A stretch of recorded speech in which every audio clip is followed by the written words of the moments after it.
গল্প তুমিময় নেশায় আসক্ত। লেখনীতে জান্নাতুল ফেরদৌসী রিমি। পর্বসংখ্যা 07। রিমি উপস্থিত থাকা সত্ত্বেও তার স্বামীকে নিয়ে অন্য নারী মাতামাতি করছে। ঈশা সর্বদা অয়নের সাথে এক প্রকার ঘেঁষে বসে কথা বলছে। বাড়িতে ঢুকার সঙ্গে সঙ্গেই এক প্রকার অয়নের সাথে লেপ্টে রয়েছে। রিমির রাগে মাথায় আগুন ধরে যাচ্ছে। সিঁড়ির উপরে দাঁড়িয়ে রক্তচক্ষু নিয়ে বিশাল ড্রয়িং রুমের এক কোণে সোফায় বসে থাকা অয়ন এবং ঈশাকে পর্যবেক্ষণ করে যাচ্ছে। অয়ন ল্যাপটপে বসে কাজ করছে। তার পাশেই ছোট একটা নাইট ড্রেস পরে অয়নের কাজ বারবার পর্যবেক্ষণ করে যাচ্ছে ঈশা। ড্রেসের কি একটা বিচ্ছিরি অবস্থা। হাতা কাটা, তার মধ্যে ঈশার ধবধবে সাদা পায়ের হাঁটু বেরিয়ে রয়েছে। অয়নকে নানান কথা বলে নিজের দিকে আকর্ষিত করতে চাইছে ঈশা, কিন্তু অয়ন নিশ্চুপ। সে ল্যাপটপে বসে অফিসের কাজগুলো করে যাচ্ছিল। মাঝে মাঝে হুহা বলছে শুধু। অয়নের উদাসীনতায় ঈশার রাগ হলেও মুখে তা প্রকাশ করে না। কুটিল হেসে বিভিন্ন গল্প করতে থাকে সে। ঈশা এবং অয়নের সামনে বরাবরই বসে আছেন রুজা চৌধুরী।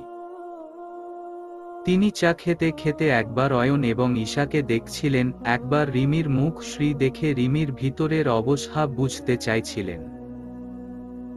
রিমি যে বেশ ভালোভাবেই রেগে আছে তা রিমির মুখ শ্রী দেখেই খুব ভালোভাবে টের পাচ্ছেন রুজা চৌধুরী। অয়নের হঠাৎ ফোন চলে আসায় অয়ন ফোনটা হাতে নিয়ে বাইরের দিকে চলে যায়। আগুনে খানিকটা ঘি ঢেলে দেওয়ার জন্যে নেকামির সুরে ঈশাকে উদ্দেশ্য করে বললেন, ঈশা, জানো, তোমাকে এবং অয়নকে একসাথে দেখলে হৃদয়টা জুড়িয়ে যায়। কি সুন্দর মানায় তোমাদের। আমাদের হীরের টুকরো ছেলের সাথে তোমাকেই মানায়, বুঝলে।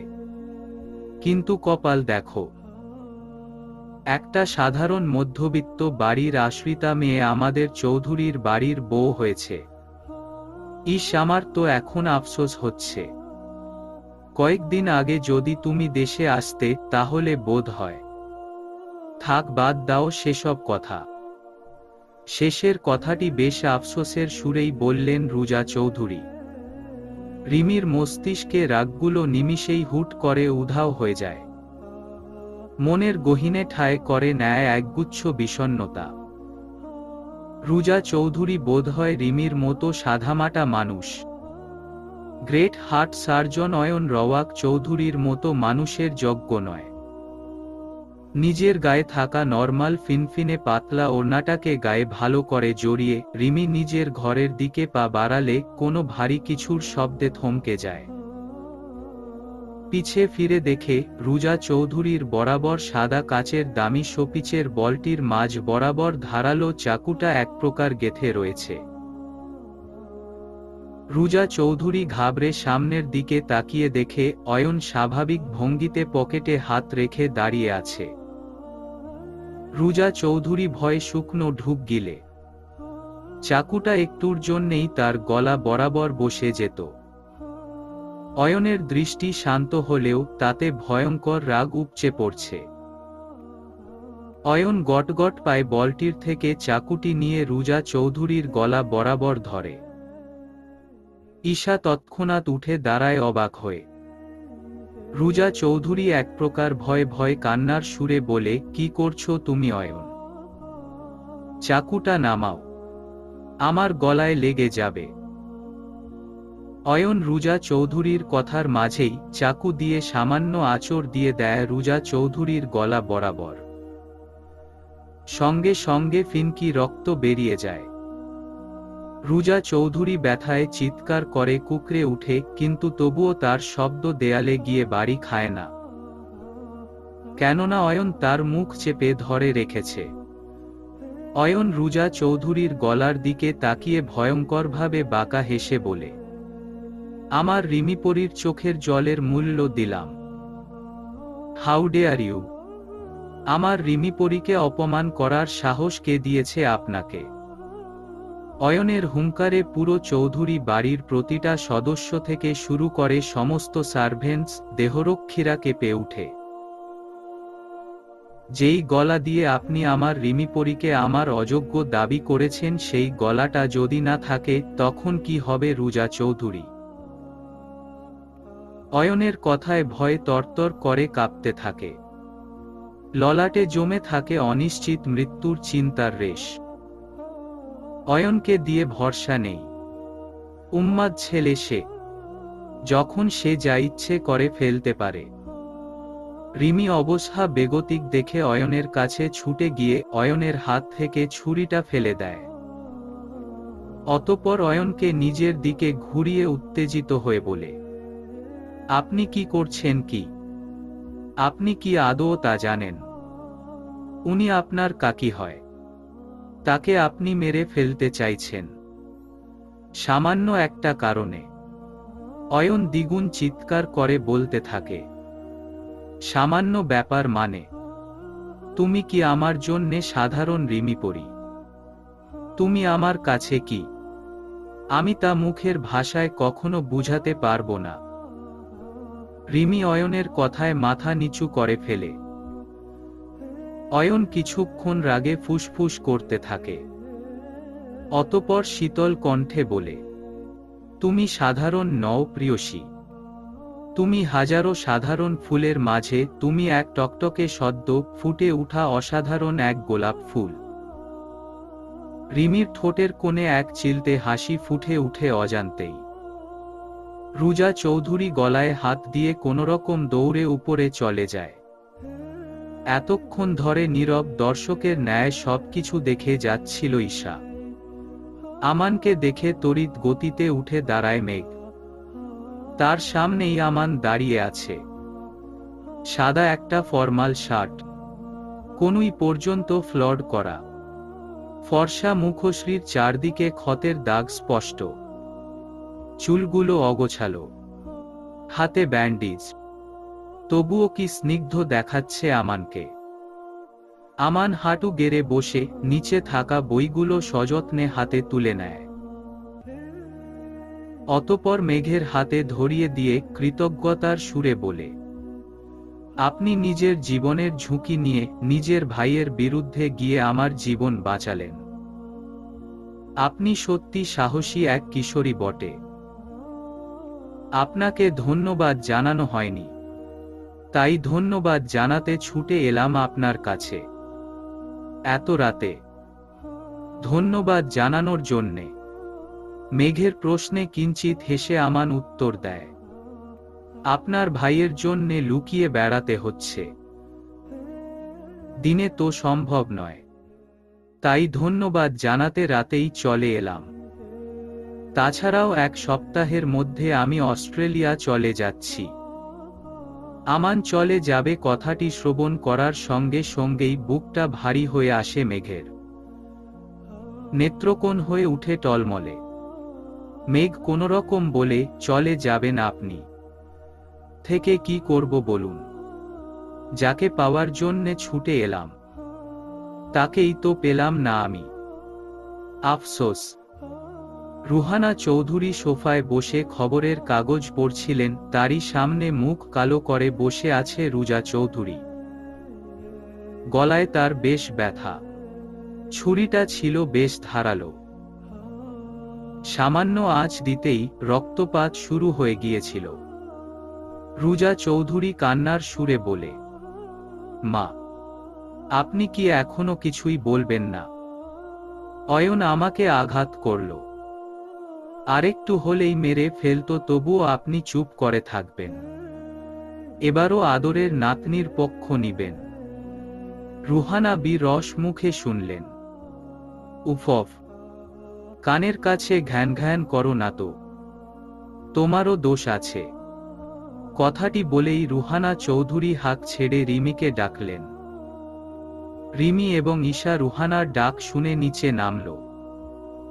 অয়নও সবেমাত্র হসপিটাল থেকে ফিরেছিল। অয়নকে দেখেই রুহানা চৌধুরী এগিয়ে গিয়ে বললেন, আমি জানি দাদু ভাই, আমি অনেক ভুল করেছি, যার জন্যে আমি সত্যি অনুতপ্ত। আমি সেই ভুলটাকে সংশোধন করতে চাই, তোমার এবং রিমির পুনরায় বিয়েটা দিয়ে। বিয়ের কথা শুনে ঈশার মুখে ঘোর অন্ধকার এসে হানা দিল, যা রিমির নজরে ঠিকই পড়ল। ভালোবাসার মানুষটি বিবাহিত থাকা সত্ত্বেও তাকে অবহেলা ভালোবাসা অন্যায়। শুধু অন্যায় নয়, তা এক জঘন্য পাপ। সানা স্পষ্ট জানে ফারহানের স্ত্রী জীবিত রয়েছে, তবুও ফারহানকে ভালোবাসার মতো পাপ করে বসেছে সানা। সানা ধীর পায়ে হেঁটে টেবিলে পাশে থাকা চেয়ারে ধপ করে বসে পড়ল। পাশেই ফারহানের ছবিখানা সাদা ফ্রেমে বাধাই করা। কালো ফরমাল পোশাক পরিহিত 28 বছরের যুবকের প্রেমে বারবার পড়ে যাচ্ছে সানা। মানুষটা বোধ হয় প্রেমের জাদু করে ফেলেছে। সানা, না হলে এত মানুষ থাকা সত্ত্বেও সানার কেন এত আকর্ষণ ফারহান নামক যুবকটির প্রতি? অনুরূপভাবে ফারহানেরও কেন এত আকর্ষণ তার অসুস্থ স্ত্রী সুমাইয়ার প্রতি? সানা তো দেখতে বড্ড সুন্দর। হ্যাঁ, রূপের দিক থেকে সুমাইয়ার থেকে বেশ কয়েক ধাপ এগিয়ে সানা। কলেজ জীবনে হাজারো যুবকের রাতের ঘুম কেড়ে নিত সানা। শুধু রূপেই এগিয়ে? উহু, একদমই নয়। সানা একজন ব্রিলিয়ান্ট স্টুডেন্ট বটে, যার ফলে আজ সে বড় কোম্পানির বড় একটি পদে চাকরি করছে। সানা আয়নার সামনে দাঁড়িয়ে খুঁটিয়ে খুঁটিয়ে নিজেকে পর্যবেক্ষণ করতে লাগল, নিজের খুঁত খুঁজতে চাইল, কিন্তু পেল না। সানার মনে হলো সে যোগ্য ফারহানের, সুমাইয়া নয়। রাগে মাথায় আগুন ধরে গেল পরক্ষণেই। সানা মাথা চেপে ধরে বিড়বিড় করে আওড়াতে লাগল, মেরে ফেলবো আমি সুমাইয়াকে, একদম শেষ করে দিব। সুমাইয়া স্যারের যোগ্য নয়। রুহানা চৌধুরীর কথায় অয়নের ললাটের বলিরেখায় বেশ সূক্ষ্ম চিন্তার রেশ পড়ে গেল। রুহানা চৌধুরীর চোখ মুখে উপচে পড়ছে অনুতাপের ছাপ। রুহানা চৌধুরী বেশ আফসোসের সুরেই বললেন, আমি নিজের কোম্পানির স্বার্থে তোমাকে ব্যবহার করতে চেয়েছিলাম অয়ন। পায়েলের সাথে তোমার বিয়ে দিতে চেয়েছিলাম তোমার অনিচ্ছা সত্ত্বেও, কিন্তু এখন আমি বুঝতে পেরেছি আমি কতটা ভুল ছিলাম। অয়ন কোনরূপ জবাব দিল। শক্তমুখে ঠায় দাঁড়িয়ে থেকে রুহানা চৌধুরীকে পাশ কাটাতে নিলে রুহানা চৌধুরী অয়ন কাঁধে হাত রেখে নিচু গলায় বললেন, আমি যখন উপলব্ধি করতে পারলাম আমার নিজের স্বার্থের জন্যে আমার নাতি আমার থেকে দূরে সরে যাচ্ছে, তখন আমি ঠিক করি তোমাদের আমি পুনরায় বিয়ে দিব, অনেক ধুমধাম করে। আমি আর কয়টা দিন বাঁচব বলো দাদু ভাই? মরে যাওয়ার আগে তোমাদের সুখে দেখে চলে যেতে যাই। কথাটি বলেই নেত্রপল্লবে জমে থাকা জলগুলো মুছে নিলেন রুহানা চৌধুরী। অয়ন রুহানা চৌধুরীর শেষের কথাটি শুনে নিজেকে দমিয়ে রাখতে পারে না। পিছনে ঘুরে রুহানা চৌধুরীকে শক্ত করে জড়িয়ে ধরে। যতই হোক বাবা মায়ের পর তো রুহানা চৌধুরীকেই সবথেকে বেশি ভালোবাসে অয়ন। রুহানা চৌধুরী কাঁদতে কাঁদতে অয়নকে শক্ত করে জড়িয়ে ধরে। রুজা চৌধুরী গলায় হাত দিয়ে এমন দৃশ্য দেখে ক্রোধান্বিত হয়ে উপরে চলে যায়। রিমি ঈশার থেকে দৃষ্টি সরিয়ে অয়ন এবং রুহানা চৌধুরীকে দেখে মুচকি হাসে। অবশেষে মান অভিমান এবং সমস্ত ঝগড়ার সমাপ্তি হলো নাতি এবং দাদুর মাঝে। রিমির বেশ ভালো লাগলো দৃশ্যটি। রুহানা চৌধুরী অয়নকে ছাড়িয়ে রিমিকে উদ্দেশ্য করে কাছে ডাকল। রিমিও ধীর পায়ে রুহানা চৌধুরী সামনে দাঁড়াল। রুহানা চৌধুরী রিমিকে অয়নের পাশে দাঁড় করিয়ে তৃপ্তির সুরে বললেন, আহা কি সুন্দর লাগছে দুটিকে, কি বলো ঈশা? ঈশার দিকে প্রশ্ন ছুড়ে দিতেই ঈশার ধ্যান ফিরে। সে যেন অন্য এক জগতে বিভোর ছিল এতক্ষণে। প্রশ্নের সম্মুখীন হতেই চটজলদি অধরের কোণে জোর করে হাসি টেনে উত্তর দিয়ে বলে, হ্যাঁ হ্যাঁ, অনেক সুন্দর মানিয়েছে। হ্যাঁ, এইবার দুটির চার হাত এক করতে পারলেই আমি নিশ্চিন্ত। কথাটি বলেই রুহানা চৌধুরী অয়নের হাতের উপর হাত রেখে দেয়। অয়নও শক্ত করে রিমির হাত ধরে রিমির কানের কাছে গিয়ে আলতো সুরে বলে, এই যে তোমার হাতখানা ধরে রাখলাম, আজীবন শক্ত করে ধরে রাখবো তোমার হাতটা। তুমি চাইলেও কখনো ছাড়ব না। মানুষের জীবন পরিবর্তনশীল ডক্টর এয়ারশি। জীবনের মোড় হুট করে বদলে যেতে পারে, কখনো হয়তো আমার হাত আপনিই ছেড়ে যাবেন পরিস্থিতির শিকার হয়ে। জীবনে হাজারো কঠিন পরিস্থিতি আসবে রিমিপরি, হয়তো সাময়িক সময়ের জন্যে আমরা আলাদা হয়ে গেলেও ঠিকই আবার এক হয়ে যাব। দিনশেষে রিমিপরিকে অয়নের দ্বারপ্রান্তে এসেই দাঁড়াতে হবে। মনে রেখো। অয়নের কথায় অবাক না হয়ে পারল না রিমি। লোকটাকে সে তাদের আলাদা হয়ে যাওয়ার কথা বলল, তবুও লোকটা আগের মতো রেগে না গিয়ে শান্তভাবে তাকে উত্তর দিয়ে দিল। রিমি খুব ভালোভাবে লক্ষ্য করেছে, পুনরায় বিয়ের কথা শুনে অয়নের চোখ মুখে আলাদা এক আনন্দ কাজ করছে, কিন্তু রিমি, সে কি আদৌ খুশি? আমানের কথায় মেঘের বুঝতে বাকি রইল না, আমান তার অপ্রাপ্তিময় ভালোবাসার কথা উল্লেখ করেছে। আমান এখনো রিমিকে তীব্রভাবে ভালোবাসে, তা আমানের কথায় স্পষ্ট বোঝা যায়। মেঘ কাঁপা কাঁপা গলায় বলে, আপনি কি এখনো রিমি আপুকে ভালোবাসেন? হ্যাঁ, এখনো ভালোবাসি, আজীবন ভালোবেসে যাব। আমানের নিঃসংকোচ জবাব। মেঘের ভিতরটা যেন পুড়ে ছারখার হয়ে যাচ্ছে। কান্না পাচ্ছে কিশোরীর। কিশোরী বয়সে প্রথম ভালো লাগার মানুষটি হচ্ছে আমান, কিন্তু সেই ভালো লাগার মানুষটির মনে অন্য কারো প্রতি ভালোবাসা দেখে বেশ রাগ হয় কিশোরীর। কিশোরী বেশ রাগ নিয়েই বলে, যে এখন অন্য কারো তাকে ভালোবাসা কি অন্যায় নয়? আপনার উচিত তাকে ভুলে যাওয়া। মেঘের কথায় অদ্ভুতভাবে বিদ্রূপে হাসি হাসল আমান। তা দেখে রাগ নাকের ঢগার চলে গেল মেঘের। আমান আলতো হেসে শরীর হেলিয়ে বলল, তুমি এখনো বেশ ছোট মেঘ, তাই এমন কথা বলছো। আমি ছোট নই, বেশ বড় হয়েছি আমি। 16তে পা দিলাম, আর 2 বছর পর বিয়ের উপযোগী হয়ে যাব। গাল ফুলিয়ে বেশ রাগ নিয়েই কথাটি বলল মেঘ।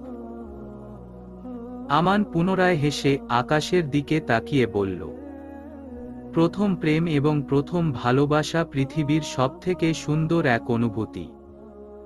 প্রথম ভালোবাসাকে কখনোই ভুলে থাকা যায় না, তাকে মনের গহীনে সুপ্ত করে লুকিয়ে রাখতে হয়।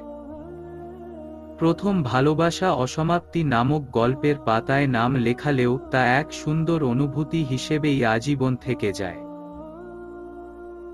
আমানের কথাটি শুনে মুহূর্তেই সব রাগ উড়ে গিয়ে একরাশ মুগ্ধতা ঘিরে ধরল মেঘকে। কথাগুলো সত্যিই বড্ড মোহনীয়। মেঘ আনমনে প্রশ্ন করে বসল, আপনি কি কাউকে জীবনে দ্বিতীয়বারের মতো ভালোবাসবেন না? আমান খুব বিচক্ষণতার সহিত বলল, মানুষ বারবার প্রেমে পড়বে, এইটাই স্বাভাবিক। হয়তো আমার জীবনেও দ্বিতীয়বারের প্রেম আসবে, কিন্তু প্রথম প্রেমকে কখনো ভুলব না আমি। কথাটি বলেই চলে যায় আমান। মেঘ ও নিঃশ্বাস ফেলে হাঁটতে শুরু করে। আমানের কথায় প্রথমে রাগ হলেও বেশ মুগ্ধতা কাজ করছে মেঘের। রিমি তার ঘরে কাপড় ভাঁজ করছে। ঘড়িতে প্রায় রাত 10টা ছুঁই ছুঁই। এখনো অয়নের আসার নাম নেই। সেই 7টার দিকে ঈশাকে সঙ্গে নেই, কোথায় যেন বেরিয়ে গিয়েছিল, এখনো আসেনি। রিমির রাগ হচ্ছে, যা সময়ের সাথে প্রখরভাবে বেড়েই চলছে। রিমিকে না বলে ঈশার সাথে বেরিয়ে গেল অয়ন, অথচ রিমিকে বলার প্রয়োজন করল না।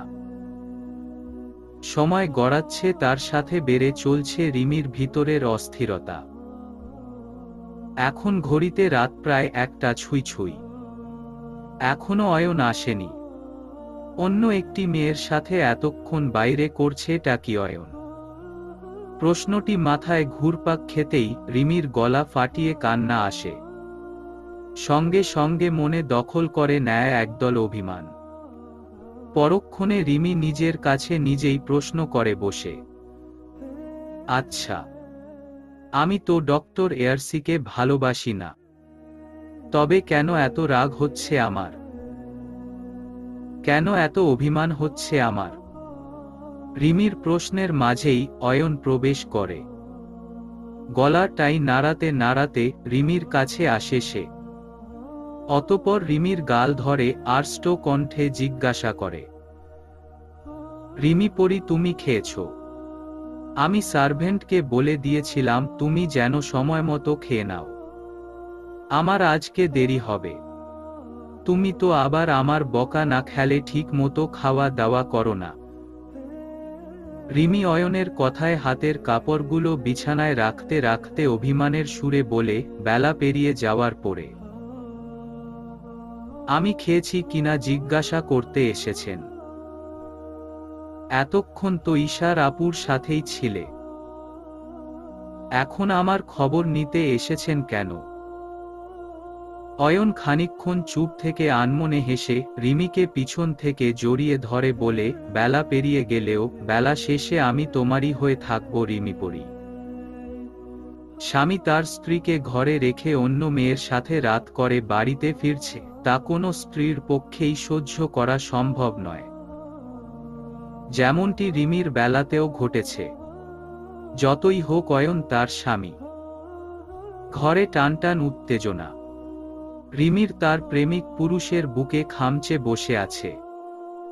প্রেমিক পুরুষটা তাকে আলতো ভাবেই ছুঁয়ে দিচ্ছে, আদর করে দিচ্ছে ভালোবাসার সহিত। রিমি অয়নের বুকে দৃঢ়ভাবে লেপ্টে রয়েছে, যেন একটু আলগা হলেই অয়ন ছুটে বেরিয়ে যাবে তার থেকে অনেক দূরে। নিস্তব্ধতা ছেয়ে গিয়েছে গোটা রুম জুড়ে। শুধু রিমির ফুপানির আওয়াজ বিদ্যমান ঘর জুড়ে। অয়ন রিমিকে আগের মতো ভালোবাসে না, আগের মতো চায় না, কিংবা আগের মতো গুরুত্ব দেয় না। অথবা রিমির থেকেও ঈশা অয়নের জীবনে বেশি গুরুত্বপূর্ণ। এমন বাজে কিছু বিচ্ছিরি বিক্ষিপ্ত চিন্তাভাবনা রিমিকে এক প্রকার ঝেঁকে বসেছে। অয়ন আলতো ভাবে রিমিকে নিজের বুকের সাথে চেপে ধরেছে। রিমির ফুপানির আওয়াজ তীব্র হচ্ছে। অয়ন খানিকক্ষণ নড়েচড়ে উঠে।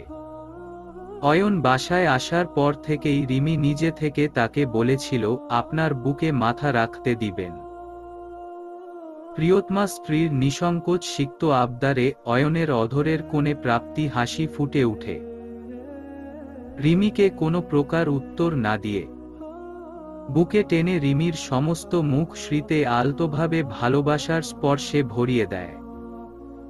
অয়নের ভালোবাসা পেয়ে রিমির মস্তিষ্কে হানা দেওয়া সমস্ত বিচ্ছিরি চিন্তাধারা লেজ গুটিয়ে পালিয়ে যায়। ঈশা আপুর সাথে বেশ মিশবেন না আপনি? আমার বুকটা পড়ে, বেশ পড়ে। রিমির হুট করে বলা কঠোর আবেদন পেতেই গা কাঁপিয়ে হেসে উঠে অয়ন। অধরের বেশ বড় সড় দুষ্ট হাসি ঝুলিয়ে প্রশ্ন করে, তবে কি তুমিও সাইকোর প্রেমে পড়ে গেলে? রিমি যে নিজের অজান্তেই বোকামি করে, তার মনে থাকা তীব্র রাগের কথা অয়নের কাছে প্রকাশ করে ফেলেছে, তা অনুধাবন করতেই রিমির মুখ শ্রী লাজুক হয়ে ওঠে। লজ্জায় আর্ষ্ট হয় সারা শরীর। অয়ন থেকে নিজেকে ছাড়িয়ে রুমের অপর পাশে চলে যায়। হাত নাড়িয়ে পর্দাগুলো টেনে দিতে থাকে। অয়ন বিছানায় হেলান দিয়ে বসে থাকে। রিমি চোখ মুখে উপচে পড়ছে লজ্জার তকমা। লজ্জা পেলে কি হবে রিমি পরি? কি যেন বলছিলে? আমি ঈশার কাছাকাছি থাকলে তোমার পুরে কেন? জানি না বাপু। আপনি জানতো? রিমি গাল ফুলিয়ে অয়নকে জবাব দিল। অয়ন হাত ভাঁজ করে রিমির দিকে এগিয়ে গিয়ে রিমির কাঁধে নিজের থুতনি রেখে বলল, যখন কেউ কাউকে ভালোবাসে তখন তার পাশে নিজের ছায়াকেও সহ্য করা যায় না। তার মানে কি দাঁড়ায় রিমি পড়ি? রিমি অয়নের দিকে ঘুরে আর্ষ্ট কণ্ঠে বলে উঠল, অতশত জানি না আমি। ভালোবাসা কিনা সেইটাও জানি না, তবে আপনার পাশে অন্য মেয়েকে দেখলে আমার খুব পুড়ে। ভিতরটা ছারখার হয়ে যায়। তুমি তো আমায় ভালোবাসো না, তাহলে আমি ঈশার পাশে থাকলেও তোমার সমস্যা হওয়ার কথা নয়। আমি বরং যাই ঈশা কি করছে দেখি আসি। কথাটি বলে অয়ন চলে যেতে নিলে রিমির মাথায় আগুন ধরে যায়। একরাশ রাগ নিয়ে কটমট দৃষ্টিতে তাকিয়ে রইল। সেই দৃষ্টি বেশ উপভোগ করে চলে গেল অয়ন। রিমি প্রায় বাচ্চাদের মতো কাঁদতে কাঁদতে বলল, আপনি আমাকে ভালোবাসেন না ডক্টর এয়ারশি। আপনি বাজে লোক। প্রেমিক হওয়ার যোগ্যতা আপনি হারিয়েছেন। রিমি প্রায় বাচ্চাদের মতোই নাক টেনে টেনে কথাগুলো বলল। তৎক্ষণাৎ কেউ টিস্যু ধরল রিমির সামনে। রিমি তাকিয়ে দেখে একজন মহিলা সার্ভেন্ট দাঁড়িয়ে আছে। রিমি অবাক পানে তার দিকে তাকাতেই মহিলাটি সরলভাবে হেসে বললেন, অয়ন স্যার পাঠিয়েছেন এবং আপনাকে নিষেধ করেছেন যেন আপনি কান্নাকাটি না করেন। রিমির কান্নার বেগ বাড়ল। কটমট দৃষ্টিতে টিস্যু হাতে নিয়ে নেয়। অতঃপর দরজার কাছে গিয়ে টিস্যু দিয়ে চোখ মুছতে মুছতে বলে, আগে তো নিজে আমার চোখের জল মুছিয়ে দিতেন। আমার চোখের জল সহ্য করতেই পারতেন না, আর এখন? হুট করে অয়ন রিমির সামনে দাঁড়ায়। রিমি চুপ হয়ে যায়। অয়ন রিমিকে দেয়ালের সাথে চেপে ধরে, তার বলিষ্ঠ হাতজোড়া রিমির কোমর চেপে ধরে বলে, খুব অভিমান না আমার প্রতি? আমি চোখ মুছিয়ে দিলে খুব কষ্ট হয়? খুব অভিমান হয় ডক্টর এয়ারশি। সেই অভিমানগুলো পাহাড়সম ধারণ করছে প্রতিনিয়ত। কেন এত অভিমান? যদি ভালোই না বাসো? রিমি ফুপাতে ফুপাতে বলে উঠল, কিছু কিছু অভিমানের কারণ থাকে না, তা মনের অভ্যন্তরীণ থেকে হুট করে চলে আসে। ভালোবাসি কিনা জানি না, তবে যার প্রতি অধিকার থাকে তার প্রতি অভিমান আসে। অয়ন মুচকি হেসে রিমির ললাটে অধর ছুঁইয়ে দিল গভীর ভালোবাসা নিয়ে। রিমি কান্না হুট করে থেমে গেল, আবেশে চোখ বন্ধ করে নিল সে। ফারহান ডক্টরের কেবিনে বসে সুমাইয়ার বিষয়ে কথা বলছে। ডক্টর জানিয়েছেন ফারহানের কথামতো মালয়েশিয়া থেকে সবচেয়ে সেরা কয়েকজন ডক্টরদের দিয়ে সুমাইয়ার অপারেশন করানো হবে। যদি অপারেশনটা সাফল্য হয় তাহলে সুমাইয়া বেঁচে যাবে, কিন্তু অসফল হলে সুমাইয়ার জীবনের ঝুঁকি রয়েছে। যদিও ফারহানের তা নিয়ে বেশ চিন্তা। সুমাইয়াকে সে কোনো কিছুর বিনিময়ে হারাতে চায় না। ডাক্তার সাহেব ফারহানের মনের অবস্থা বুঝতে পেরে ফারহানকে ভরসা দিয়েছেন যেন ফারহান শক্ত থাকে। ফারহান ডক্টরের কেবিনের বেরিয়ে ঠিক করে সুমাইয়ার কেবিনের দিকে এগোয়। উদ্দেশ্য প্রিয়সীকে মন ভরে দেখার বাসনা। ফারহান কেবিনে ঢুকেই দেখতে পায় সুমাইয়ার বিছানার কাছে একজন মেয়ে দাঁড়িয়ে আছে। পিছনে ঘুরে থাকায় বিধায় তার চেহারা দেখতে পারে না ফারহান। কে আপনি? মেয়েটি হুট করে ফারহানের ডাক শুনে চমকিয়ে যায়। মাথার কাপড় টেনে দ্রুত সামনে গিয়ে ফারহানকে এক প্রকার ধাক্কা দিয়েই দৌড়ে বেরিয়ে যায়। ফারহান বাইরে বেরিয়ে চিৎকার করে সিকিউরিটিকে ডাক দেয় মেয়েটিকে ধরার জন্যে, কিন্তু তারা ব্যর্থ হয়। ফারহান পিছনে ঘুরে দেখতে পায় সুমাইয়ার বিছানার পাশেই ছুরিখানা পড়ে আছে। ছুরিটা দেখে ফারহানের বুঝতে বাকি থাকে না সুমাইয়াকে কেউ মেরে ফেলার উদ্দেশ্যেই হসপিটালে এসেছিল। রিমি এবং ঈশা পাশাপাশি বসে আছে। ঈশা রিমিকে এবং তার বন্ধুত্বের গল্প শোনাচ্ছে, যদিও রিমি তা শুনতে মোটেও আগ্রহী নয়, তবুও তাকে শুনতে হচ্ছে। ঈশার ভাষ্যমতে অয়ন শুধুমাত্র ঈশার সাথেই মিশত, কথা বলতে। অয়নের মতো রুড ছেলে সকলের থেকে দূরত্ব বজিয়ে চললেও ঈশার সাথে তার ভালো বন্ধুত্ব ছিল। সকলে তো তাদের এত ঘনিষ্ঠ বন্ধুত্ব দেখে ভাবত তারা বোধহয় প্রেমের সম্পর্ক ছিল। রিমি ঈশার কথা শ্রবণ করছে এবং রাগে তরতর করে ফুঁসছে। মনে হচ্ছে একটু হলেই মেরে ফেলবে। ঈশা রিমির আরেকটু কাছে গিয়ে ফিসফিস সুরে বলে, জানো, একদিন আমাদের মেডিকেলে বড় একটা অনুষ্ঠান হয়েছিল, সেখানে আমি এবং অয়ন কাপল ডান্স দিয়েছিলাম। আমি একটা সাদা গ্রাউন পরেছিলাম এবং অয়ন একটা সাদা ব্লেজার। ইস, কত কিউট লাগছিল অয়নকে জানো। অয়নের হাত ছিল আমার কোমরে। জাস্ট ইমাজিন রিমি, কত কিউট লাগছিল আমাদের। ঈশার কথা শুনে রিমি ঘুরে যায় অন্যদিকে। সামনে ভেসে উঠে অয়ন এবং ঈশার সেই নাচের মুহূর্ত। ঈশা অয়নের কাঁধে হাত রেখেছে এবং অয়নের হাত ঈশার কোমরে। ব্যাস, রিমি নিজেকে নিয়ন্ত্রণ করতে পারে না। দ্রুত উঠে ঈশার দিকে কটমট দৃষ্টিতে তাকিয়ে থাকে। রিমির সেই ভয়ঙ্কর দৃষ্টির দিকে ঈশা চটজলদি দাঁড়িয়ে। রিমি রাগে ফুঁসতে ফুঁসতে বলে, শাকচুন্নি, আমার বরের কাঁধে হাত রেখে নাচা, আবার সেই গল্প আমাকেই শোনাচ্ছিস? তোকে তো। কথাটি বলেই রিমি ফুলদানিটি হাতে নিয়ে ঈশার পিছনে দৌড় লাগায়। ঈশা, মাগো বাঁচাও বলে চেঁচাতে চেঁচাতে রিমির থেকে বাঁচতে দৌড়াতে থাকে। রুজা চৌধুরী কেবলমাত্র ড্রয়িং রুমে ঢুকেছিল। রিমিকে ফুলদানি নিয়ে এগোতে দেখে নিজেও ভয় পেয়ে ঈশার সাথে দৌড়াতে থাকে। রুজা চৌধুরী গলায় হাত দিয়ে দৌড়াতে দৌড়াতে বললেন, কেউ কবিরাজ ডাকো, এই মেয়েকে জিনে ধরেছে। রিমিও পিছনে তাড়া করতে করতে বলে, হ্যাঁ হ্যাঁ ডাকো। ওই ঈশা শাকচুন্নির মাথা থেকে আমার জামাইয়ের ভূত তাড়াতে হবে। অয়ন এবং রুহানা চৌধুরী সদর দরজা দিয়ে কেবল ঢুকছিলেন। বাড়ির এই অবস্থা দেখে তারা হতবাক হয়ে যায়। রুজা চৌধুরী দৌড়াতে দৌড়াতে পিছলে পড়ে যায়। লেগেছে আগুন। অয়ন এরকম পরিস্থিতি দেখে রিমিকে পাঁজকোলে তুলে নেয় সকলের সামনে। রিমি হাত পা নাড়া চড়া করে যাচ্ছে অনাব্রত। হাতে থাকা ফুলদানিখানা ঈশার দিকে তাক করে ক্ষুব্ধ দৃষ্টিতে তাকিয়ে বলতে থাকে, ছাড়ুন আমাকে। শাকচুন্নির মাথা আমি আজ ফাটিয়েই দিব।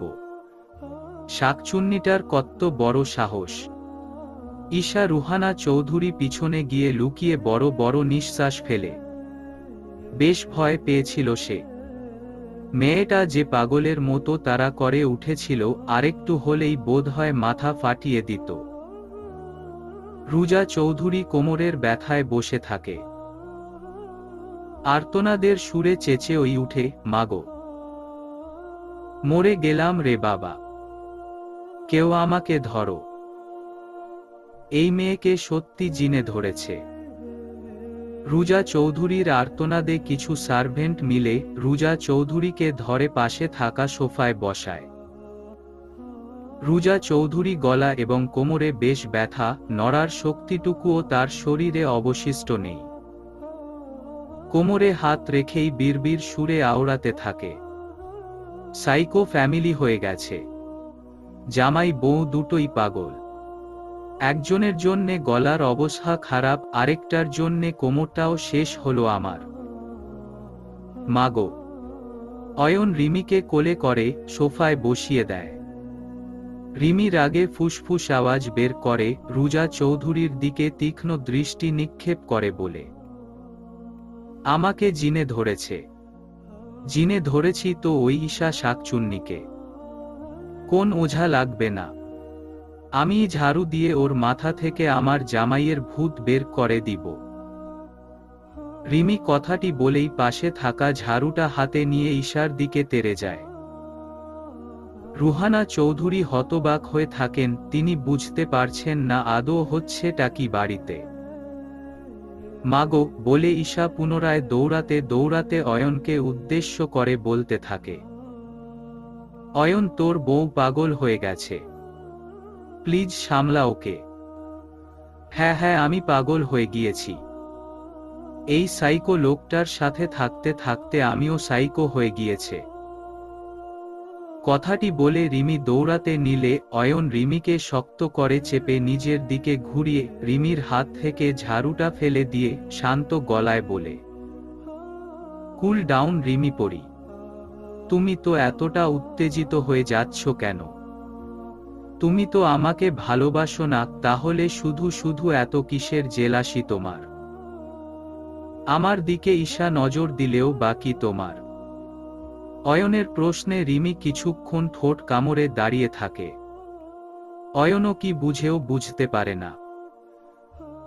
তার মনে থাকা সিপ্ত সুন্দর এক অনুভূতি বিদ্যমান রয়েছে অয়নের প্রতি, যার মাত্রা অধিকতর তীব্র। অয়ন জানে রিমির তাকে নিজের অজান্তেই ভালোবেসে ফেলেছে, অফুরন্ত ভালোবাসা বলে যাকে, যা আজকের কাণ্ডে একদম পরিষ্কার। কিন্তু অয়ন চেয়েছিল রিমির মুখ থেকে ভালোবাসি কথাটি শ্রবণ করবে, কিন্তু তা বোধহয় সম্ভব নয়। রিমির থেকে কোনো প্রকার না উত্তর পেয়ে রাগের মাথায় কাচের টেবিলটা লাথি দিয়ে ভেঙে গুড়িয়ে দেয়। রিমির বাহু চেপে ধরে বাজখাই গলায় চেঁচিয়ে উঠে, কেন বলো না ভালোবাসি? কেন? আমি কি এতটাই খারাপ যে ভালোবাসি শব্দটি আমি ডিসার্ভ করতে পারি না? আমাকে কি ভালোবাসা যায় না রিমি পড়ি? রিমি নিশ্চুপ। অয়ন গম্ভীর মুখে চলে নিজের ঘরের দিকে পা বাড়ায়। ঈশা হতাশ পানে রিমির দিকে তাকিয়ে থাকে। ঈশা ভেবেছিল তার কর্মকাণ্ডে পসেসিভ হয়ে রিমি অয়নকে ভালোবাসি কথাটি বলে দিবে। অয়নের মুখে বিদেশে থাকতেই ঈশা শুনেছিল রিমির কথা। রিমির সম্পর্কে দেশে এসে মোটামুটি ধারণা নিয়েছিল ঈশা। ঈশা রিমির আচরণ লক্ষ্য করে বুঝতে পারে রিমি অয়নকে ভালোবাসে, কিন্তু তা প্রকাশ করে না। তাই ঈশার বুদ্ধি অনুযায়ী ঈশা এবং অয়ন ঠিক করেছিল রিমিকে জেলাস করিয়ে রিমির মুখ থেকে ভালোবাসি কথাটি বের করিয়ে ছাড়বে, কিন্তু তারা ব্যর্থ। রিমি খানিকক্ষণ চুপ থেকে আনমনেই গেয়ে উঠে, তুমি হাসলে আমার ঠোঁটে হাসি, তুমি আসলে জোনাকি রাশি রাশি, রাখি আগলে তোমায় অনুরাগে, বলো কিভাবে বোঝাই ভালোবাসি, সব চিঠি সব কল্পনা জুড়ে, রং মিশে যায় রুক্ষ দুপুরে, সেই রং দিয়ে তোমাকেই আঁকি, আর কিভাবে বোঝাই ভালোবাসি। অয়ন দাঁড়িয়ে যায়। রিমির গান শুনে পিছনে ঘুরে যায় দ্রুত। রিমি অয়নের আখিজোড়ার দিকে তাকিয়ে গাইতে থাকে, হ্যাঁ প্রাণ দিতে চাই, মন দিতে চাই, সবটুকু ধ্যান সারাক্ষণ দিতে চাই, তোমাকে ও তোমাকে, স্বপ্ন সাজাই নিজেকে হারাই, আর দুটি নয়নে রোজ নিয়ে শুতে যাই, তোমাকে ও তোমাকে। অয়ন মুগ্ধ হয় রিমির গান শুনে। রিমির গানে প্রতিটি লাইনে রয়েছে অয়নের প্রতি একরাশ ভালোলাগা, ভালোবাসার সিক্ত অনুভূতি। অয়নের মুখ শ্রী দেখে তার ভিতরের অবস্থা বুঝে উঠার সাধ্যই নেই। অয়ন পুনরায় গম্ভীর মুখে উপরে চলে যায়। রিমি অসহায় পানে তাকিয়ে থাকে অয়নের যাওয়ার পানে। ঈশা রিমির কাছে ধীর পায়ে হেঁটে এসে প্রশ্ন করে, দেখতে পারছো? তোমার মুখে ভালোবাসি ডাকটি শোনার জন্যে কতটা বেকুল হয়ে উঠেছে অয়ন। তুমি যে অয়নকে ভালোবাসো তা তোমার প্রতিটি গানে স্পষ্ট। তাহলে ভালোবাসি বলে দিতে দ্বিধা কিসের? ভালোবাসি কথাটি বলার চেয়ে তা অনুভব করানোর মাঝে আলাদা এক সুখ লুকিয়ে রয়েছে। কথাটি বলে রিমি সামান্য মুচকি হাসে, যে হাসির অর্থ বুঝতে পারে না ঈশা। ফারহান সুমাইয়ার কেবিনে সামনে পায়চারি করে যাচ্ছে অনাব্রত। সুমাইয়াকে কে বা কারা মারতে চাইছে? মেয়েটাই বা কে? নানা প্রশ্ন ফারহানের মাথায় ঝটলা পাকাচ্ছে। ফারহান আজকের ঘটনার মধ্য দিয়ে খুব ভালোভাবে বুঝতে পারে সুমাইয়াকে যারা মারতে চেয়েছিল তারা ইতিপূর্বে জেনে গিয়েছে সুমাইয়া বেঁচে আছে, যার কারণে সুমাইয়ার জীবনের বেশ ঝুঁকি রয়েছে। তাই ফারহান সুমাইয়ার কেবিনের সামনে কঠোর পাহারা বসিয়েছে। সুমাইয়ার কেবিনের বাইরে এসে ডক্টর দেখতে পায় ফারহান চিন্তিত মুখে ঠায় দাঁড়িয়ে আছে। ডক্টর এগিয়ে এসে ফারহানের কাঁধে হাত রাখে। অতঃপর দৃঢ় কণ্ঠে আশ্বস্ত দিয়ে বলে, তুমি চিন্তা করো না ফারহান, আগের মতো ভুল হবে না পুনরায়। ফারহান কিছুক্ষণ চুপ থাকল, অতঃপর কঠোর গলায় বলল, দ্বিতীয়বার ভুল হতে আমি দিব না। কালকের মধ্যে সুমাইয়ার অপারেশন এর ব্যবস্থা করুন।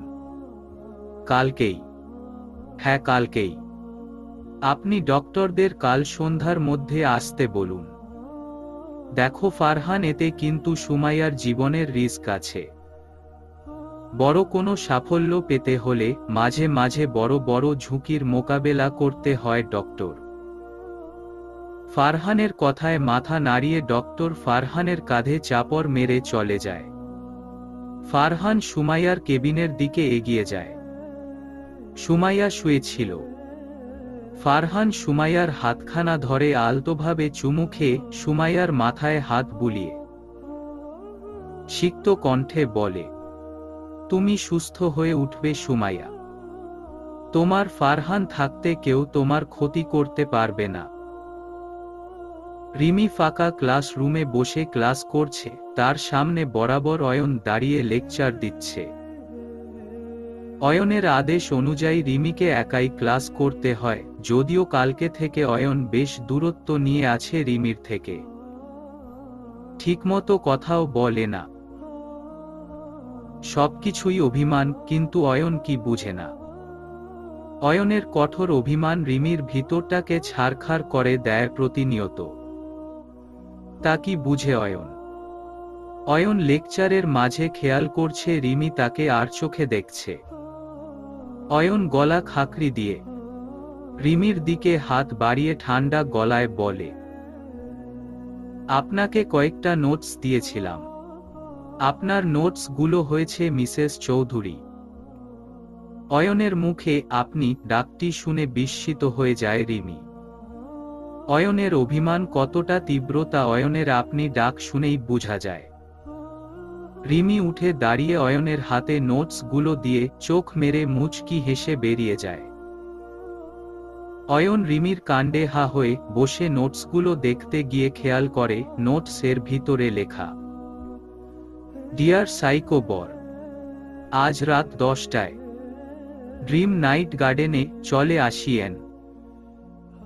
রিমির দেওয়ার চিরকুটটা পরে আনমনে হাসে অয়ন। সযত্নে চিরকুটটা পকেটে ঢুকিয়ে বাইরের দিকে চলে যায়। রিমি অয়নের দেওয়া মহিলা দেহরক্ষীদের সাথে গাড়িতে উঠছিল। অয়নকে দেখে থেমে যায়।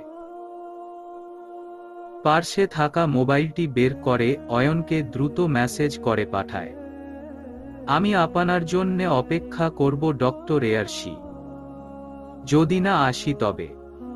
ঠাট্টা করে মেসেজ পাঠায় অয়ন। অয়নের মেসেজের বিপরীতে স্লান হেসে রিমি জবাব পাঠায়, তবুও আমি আপনার পথপানে চেয়ে শেষ রজনী অবধি অপেক্ষা করে যাব ডক্টর এয়ারশি। মেসেজটি পেয়ে এক চিলতি হাসি ফুটে উঠে অয়নের। যদিও অয়ন জানে না রিমি আসলে চাইছেটা কি। কিন্তু তবুও সে তার রিমিপরির অনুরোধ রক্ষা করবে। অয়নের অধরের কোণে লেগে থাকা মিষ্টি হাসিটি প্রমাণ করে দেয় সে আজ রাত আসবে, মনের কুঠিরে জমে থাকা সমস্ত অভিমানকে দূর করে অয়ন আসবে। অয়নকে ঠায় দাঁড়িয়ে থাকতে দেখে রিমি চোখের ইশারায় জানিয়ে দেয় সে বাসায় যাচ্ছে। অয়ন হাত নাড়িয়ে রিমিকে হাসিমুখে বিদায় জানায়। গাড়ি চলতে শুরু করে, রিমি গাড়িতে বসে ভাবতে থাকে আজ তার সারপ্রাইজটি পেয়ে অয়নের প্রতিক্রিয়া কেমন হবে। ফারহানকে এই মুহূর্তে নিজ কক্ষে উপস্থিত দেখে বেশ বিস্মিত হয়ে যায় সানা। সানা আমতা আমতা করে আওড়াতে থাকে, স্যার র আপ নিয়ে। এই মুহূর্তে ফারহান চোয়াল শক্ত করে আগুন দৃষ্টি নিক্ষেপ করে সানার দিকে এগোতে এগোতে বলে, সেদিন আপনার সাথে খারাপ ব্যবহার করেছিলাম বিধায় নিজের ভিতরে বেশ অনুশোচনা হতে লাগলো আমার।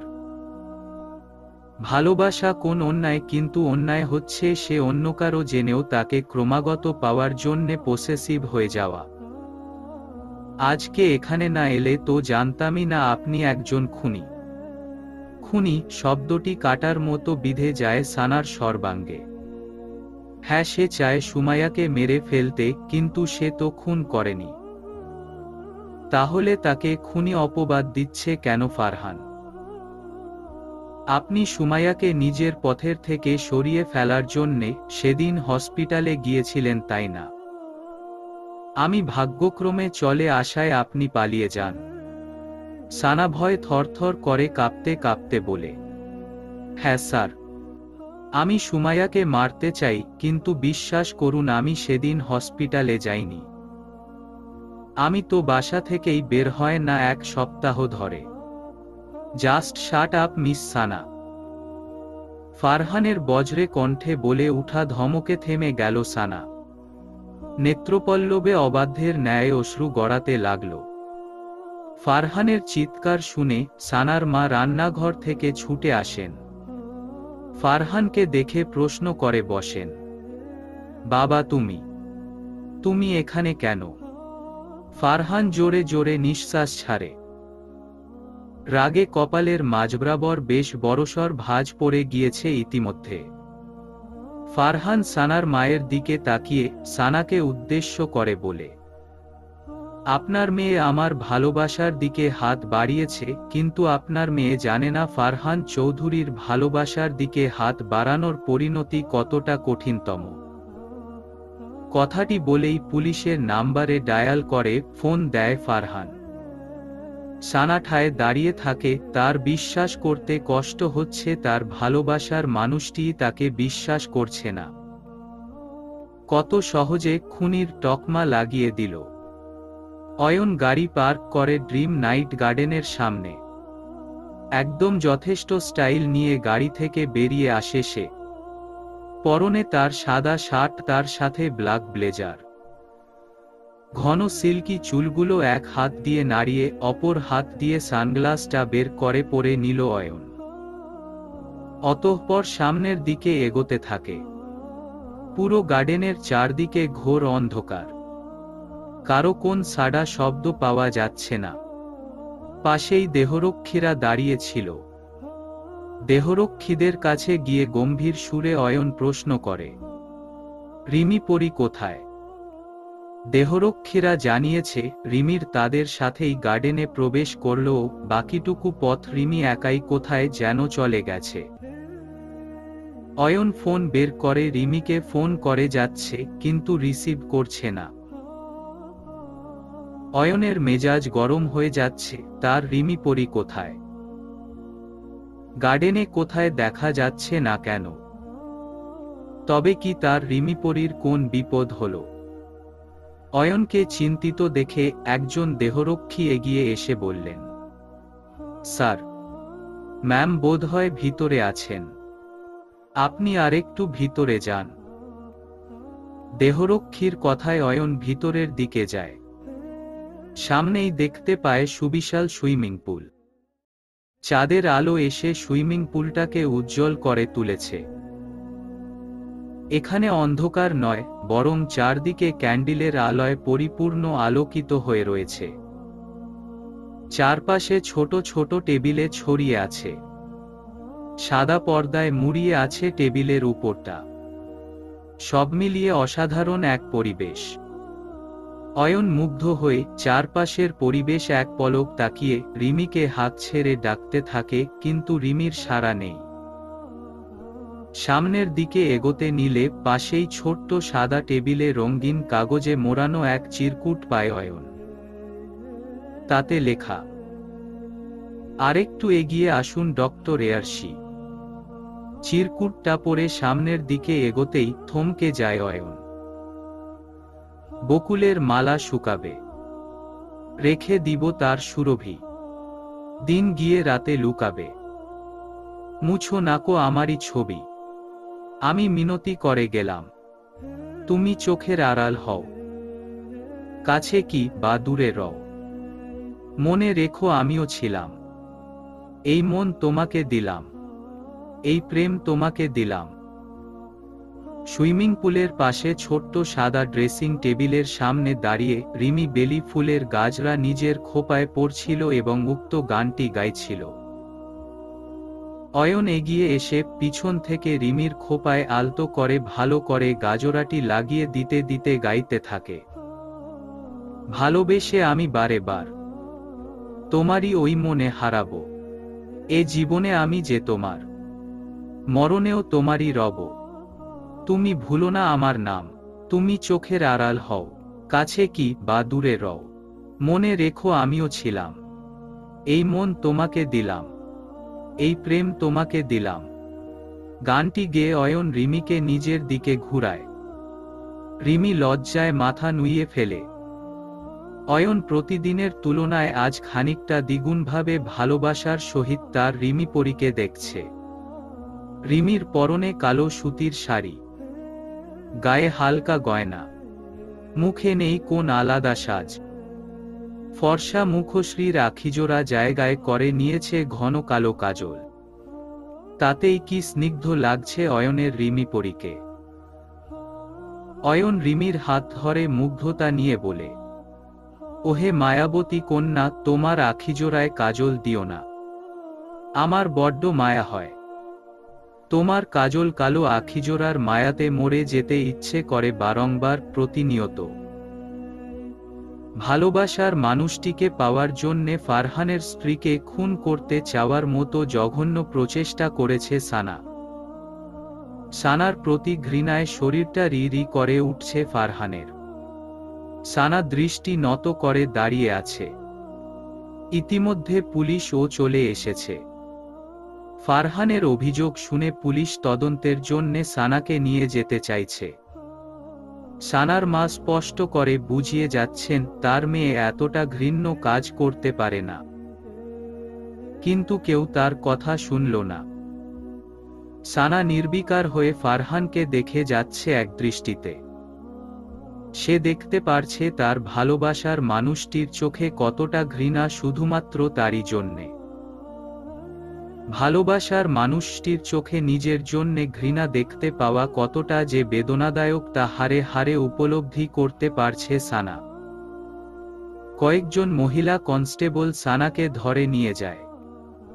সানাও প্রতিবাদ করে না, শুধুমাত্র চলে যাওয়ার আগে আক্ষেপের সুরে বলে, আজ না হয় কাল আপনাকে আফসোসের মতো কঠিনতম গ্লানি বয়ে বেড়াতে হবে। ফারহান সানার কথাটি গুরুত্ব দেয় না। সানাকে পাশ কাটিয়ে চলে যায় অতি দ্রুত। নিজের স্বামীকে ভালোবাসা কথাটি বলতে গিয়েও এক প্রকার জোরতা কাজ করছে রিমির মাঝে। অয়ন হাত ভাঁজ করে রিমির দিকে ঝুঁকে অধরের কোণে আলতো হাসি ফুটিয়ে প্রশ্ন করে, এত আয়োজনের উৎস তো কি রিমি পরি? আজকে কি স্পেশাল কিছু? রিমি তার শাড়ির আঁচলটা বারবার নাড়াতে থাকে। লজ্জায় লাল টুকটকে হয়ে উঠেছে তার স্নিগ্ধ মায়াবী মুখশ্রী। অয়ন নামক যুবক তার প্রেয়সীর স্নিগ্ধ মায়াবী চেহারার প্রেমে আরেক দফা পড়ে যায়। হাত নাড়িয়ে রিমিকে ছুঁতে চাইলে রিমি দূরে সরে আসে। নিঃশ্বাস ঘন ঘন হতে থাকে প্রতিক্ষণে, সেই নিঃশ্বাসের শব্দ ঠিকই ঠাউর করতে পারছে অয়ন। রিমি নিজের মধ্যে ক্ষীণ সাহস জুগিয়ে অয়নের দিকে এগোতে এগোতে বলে, ভালোবাসা দুই ধরনের। নিজের ভালোবাসাকে পাখির মতো উড়তে দাও, না হলে তাকে বন্দিনী করে আজীবন নিজের কাছে আঁকড়ে ধরে বাঁচো।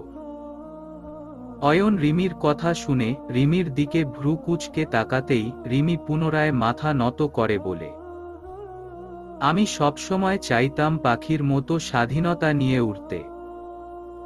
আপনার অতিরিক্ত ভালোবাসা আমাকে কষ্ট দিচ্ছিল প্রতিনিয়ত ডক্টর এয়ারশি, কিন্তু একটা সময় আমি উপলব্ধি করি আপনার সমস্ত পাগলামো সব তো আমাকেই ঘিরে। আমাকে হারানোর ভয় সবসময় আপনাকে তাড়া করে, তাই তো এতটা পসেসিভ। আপনি তো আমার জন্যেই হয়ে উঠেছেন। এবং একটা সত্যি কথা কি জানেন ডক্টর এয়ারশি, আপনার উন্মাদময় ভালোবাসার প্রেমেই আমি পড়ে গিয়েছি। অয়ন হতবাক হয়ে শ্রবণ করে যাচ্ছে রিমির প্রতিটা কথা। রিমি তার কথা শেষে হাঁটু গেড়ে বসে পড়ে রিমি অতঃপর টকটকে লাল গোলাপটা বের করে অয়নের সামনে ধরে নিয়ে খানিকটা ধীর কণ্ঠে বলল, আপনি বলেছিলেন গোলাপের থেকে সুন্দর আমি, আজ আমি বলছি গোলাপের থেকেও অধিক সুন্দর আপনার বিশুদ্ধ ভালোবাসা। যে ভালোবাসা অনন্য, অন্যতম। ভালোবাসার সঠিক ব্যাখ্যা আমার কাছে নেই, তবে আমার কাছে ভালোবাসা মানেই আপনি ডক্টর এয়ারশি। ভালোবাসি। রিমির ভালোবাসি শব্দটির সাথে মিশে ছিল এক সমুদ্র আবেগ, এক সমুদ্র ভালোবাসা, এক সমুদ্র অনুভূতি। অয়ন কিছুক্ষণ অনুভূতিশূন্য হয়ে দাঁড়িয়ে রইল। নেত্রজোড়া তার অনিমেষ, পলকহীন। মুখশ্রীতে ফুটে উঠেছে দাম্ভিকতা। রিমির মনে নাড়া দিয়ে উঠল অদ্ভুত ভয়। তবে কি অয়ন তার ভালোবাসা প্রত্যাখ্যান করবে? রিমির ভয়ার্থ মুখশ্রী অয়নকে বড্ড তৃপ্তি দিচ্ছে। রিমির মুখে নিজের প্রতি ভালোবাসি শব্দটি যেন অয়নকে পৃথিবীর সমস্ত সুখ এনে দিচ্ছে। এই দিনটির অপেক্ষাতেই তো ছিল অয়ন। অয়নকে আরেক দফা চমকে দিয়ে রিমি হাঁটু গেড়েই কাপা কাপা গলায় বলল, you marry me again. Ayan যেন নিজের কানকে বিশ্বাস করতে পারছে না, তার রিমিপরি তাকে বিয়ের প্রস্তাব নিজ থেকে দিচ্ছে। অয়ন রিমির থেকে ফুলখানা নিয়েই রিমিকে পাঁচ কোলে তুলে উচ্ছ্বসিত হয়ে অত্যাধিক আনন্দের সাথে রিমিকে কোলে তুলে ঘুরতে ঘুরতে বলে, ইয়েস রিমিপরি, আইউল মেরি ইউ। রিমিও হেসে উঠে। অয়নের মুখে উপচে পড়ছে বিশ্বজয় করা আনন্দ। অয়নের আনন্দে রিমির চোখ দুটোও ভরে উঠে। অয়ন রিমিকে কোলে নিয়ে সুইমিং পুলের পাশের সোফায় আলতো করে বসিয়ে দিও। অতঃপর রিমির হাতে গভীরভাবে চুমু খেয়ে কৃতজ্ঞতার সুরে বলে, থ্যাঙ্কস রিমিপরি, আজকের দিনটা এতটা স্পেশাল করে তুলে দেওয়ার জন্যে। এর বদলে আমারও তো গিফট পাওনা রয়ে যায়। আমার গিফট দিন এখন, কিছুটা মজের ছলে বলে রিমি। অয়ন কিছু একটা ভেবে রিমির দিকে ঝুঁকে নেশাত্ম গলায় বলে, আমার রিমিপরি, আমার কাছে চেয়েছি, আমাকে তো এখন দিতেই হবে। রিমিকে কিছু বলার সুযোগ না দিয়ে অয়ন রিমিকে নিজের মাঝে টেনে নেয়। অতঃপর রিমির অধরে গভীরভাবে ভালোবাসার পরশ দিতে থাকে। রিমিও শক্ত করে আঁকড়ে ধরে অয়নের ব্লেজার। চাঁদের আলোয় উজ্জ্বলিত হয়ে উঠেছে চারপাশের পরিবেশের। অয়ন খানিকটা অবাধ্য হতে চাইল, কাছে টেনে নিতে চাইল নিজ স্ত্রীকে ঘনিষ্ঠভাবে। রিমি অয়নের উদ্দেশ্য বুঝতে পেরে দ্রুত অয়নের থেকে দূরে সরে গিয়ে উঠে দাঁড়ায়। অয়ন রিমির দিকে এগোতে এগোতে দুষ্টু হেসে বলে, আজকে তবে কি আমার থেকে দূরে সরে থাকতে পারবে তুমি রিমিপরি? রিমি অয়নের থেকে পিছাতে পিছাতে বলে, এত সহজে আপনাকে ধরা দিচ্ছি না আমি হু। কথাটি বলে খিলখিলিয়ে হেসে উঠে রিমি। অয়নও হাসতে থাকে, তার রিমি পরীর মিষ্টি হাসিখানা। দূর থেকে অয়নের এবং রিমির এমন সুন্দর মুহূর্ত দেখে যাচ্ছিল আমান। বুকটা যেন তার ফেটে যাচ্ছে প্রতি মুহূর্তে। রাতের আধারে নাইট ড্রিম গার্ডেনে নিজের অজান্তেই চলে এসেছিল আমান। দূর থেকে অয়ন এবং রিমিকে দেখে সে থমকে যায় আমান। বুক চিরে দীর্ঘশ্বাস বেরিয়ে আসে। ঠোঁটের কোণে তাচ্ছিল্যের হাসি ফুটে উঠে। অবশেষে তার রিমি পাখিও ভালোবেসে ফেলল অয়ন চৌধুরীকে। আমানের অজান্তেই আরেকজনও ক্ষুব্ধ দৃষ্টিতে অয়ন এবং রিমিকে পর্যবেক্ষণ করে যাচ্ছে। সে আর কেউ নয়, পায়েল। পায়েল দ্রুত বেরিয়ে যায় সেখান থেকে। সুমাইয়াকে সবেমাত্র অপারেশন থিয়েটারে ঢুকানো হয়েছে। বাইরে থেকে বিখ্যাত ডক্টরদের আনানো হয়েছে সুমাইয়ার জন্যে। ফারহান বাইরে পাইচারি করে যাচ্ছে অনবরত। তার মনে শুধু একটাই ভয়, তার সুমাইয়ার জীবনে কোনো প্রকার ঝুঁকি হবে না তো। প্রায় 5 ঘন্টা যাবৎ অপারেশন চলল।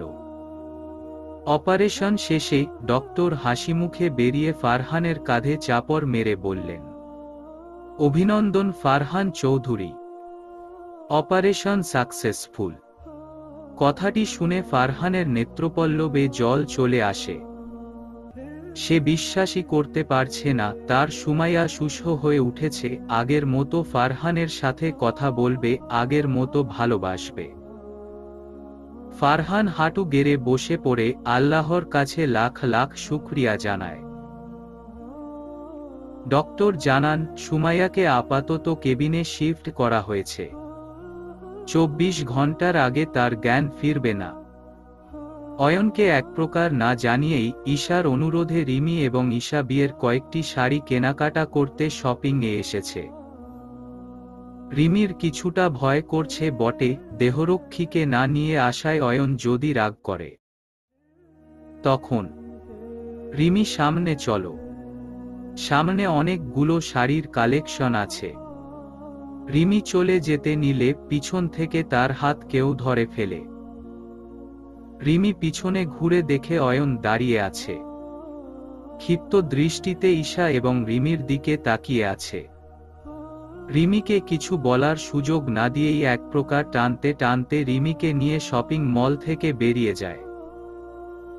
অয়ন রিমিকে শপিং মল থেকে টানতে টানতে বাড়িতে এনে সোফায় সকলের সামনে ছুঁড়ে ফেলে দিল। রিমি হুড়মুড়িয়ে পড়ে গেল। পাশে থাকা কাঠের সাথে মাথায় বাড়ি খেল। ব্যথায় কুঁকড়ে উঠলেও টু শব্দটিও করল না। শুধু হতবাক দৃষ্টিতে অয়নের দিকে তাকিয়ে রইল। রুহানা চৌধুরী এবং রোজা চৌধুরী সোফায় বসে ছিল। অয়নের কাণ্ডে তারা দুজনেই বিস্ময় নিয়ে সোফা ছেড়ে উঠে বসল। অয়ন ক্রোধান্বিত হয়ে রিমির দিকে এক প্রকার তেড়ে গিয়ে রিমির গাল চেপে ধরে বলে, কটা ফোন করেছি আমি, একটাও রিসিভ করেছো তুমি? ঈশাও পিছন পিছন বাড়িতে প্রবেশ করে। রিমি কোনোরকম কাঁপা কাঁপা গলায় বলে, আসো। প্লে ফোনটা সাইলেন্ট ছিল তাই আর কি। রিমির কথার মাঝেই দ্বিগুণ চিৎকার করে অয়ন রিমির গালে চেপে ধরে বলে, আমার অনুমতি ব্যতীত বাইরে যাওয়ার সাহস কি করে হয় তোমার রিমি পরি? Answer me damn it.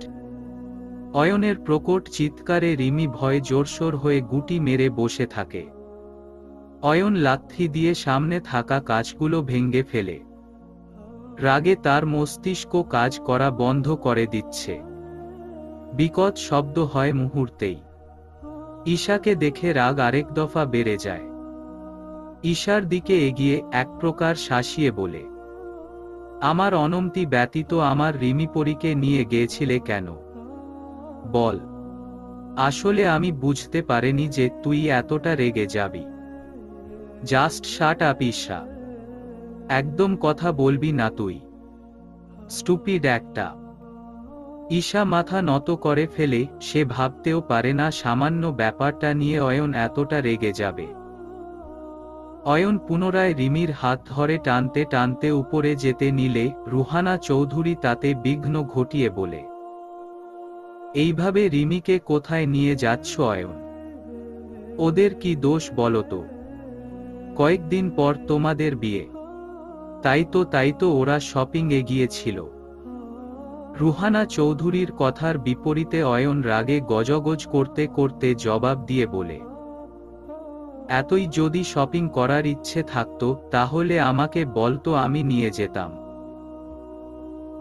কিংবা গার্ডসদের সঙ্গে পাঠিয়ে দিতাম, কিন্তু ওরা তো তা করল না, বরং আমাকে না জানিয়েই চলে গেল। এত সাহস কে দিয়েছে ওদের? অয়নের কথার বিপরীতে রুহানা চৌধুরী দমে গেলেন, কিচ্ছুটি বললেন না। অয়ন রিমিকে নিয়েই উপরে চলে গেল। রিমিকে নিজের ঘরে এনে দরজা বন্ধ করে দিল সশব্দে। রিমি অয়নের থেকে দূরে সরে গিয়ে আখিজোড়ার পল্লবে জমে থাকা জলটুকু মুছে রুখে দাঁড়িয়ে বলল, আমি তো শুধুমাত্র শপিংয়ে গিয়েছিলাম। ঈশা আপুর কথায় আমি বুঝিনি আপনি এতটা রেগে যাবেন। রিমিকে পুনরায় চেপে ধরে দাঁতে দাঁতে চেপে ক্ষিপ্ত গলায় বলল, তোমাকে আমি আগেও বলেছি, এখনো বলছি, তোমার জীবনের সব বিষয়ে সব সিদ্ধান্ত শুধুমাত্র আমি নিব। তুমি শুধু আমার রিমি পরি। আমাকে না বলার যাওয়ার সাহস কি করে হলো তোমার? আজ তুমি যা করেছ তার শাস্তি তুমি পাবে রিমি পরি। আজ থেকে বিয়ের আগ পর্যন্ত তুমি বাইরে যেতে পারবে না। কথাটি বলেই হন্তদন্ত হয়ে নিজ কক্ষ ত্যাগ করল অয়ন। রিমি স্তব্ধ হয়ে রইল। কাল পর্যন্ত তো সব ঠিক ছিল, কিন্তু আজ হঠাৎ অয়নের কি হলো? তাকে না বলে শপিং মলে যাওয়ার মতো সামান্য এক ভুলে এতটা ক্ষিপ্ত হলো কেন অয়ন? এতটা গর্হিত অপরাধ তো রিমি করেনি। তবে রিমি আয়নার সামনে গিয়ে দাঁড়ালো। ললাটের কোণে রক্ত জমাট বেঁধে আছে।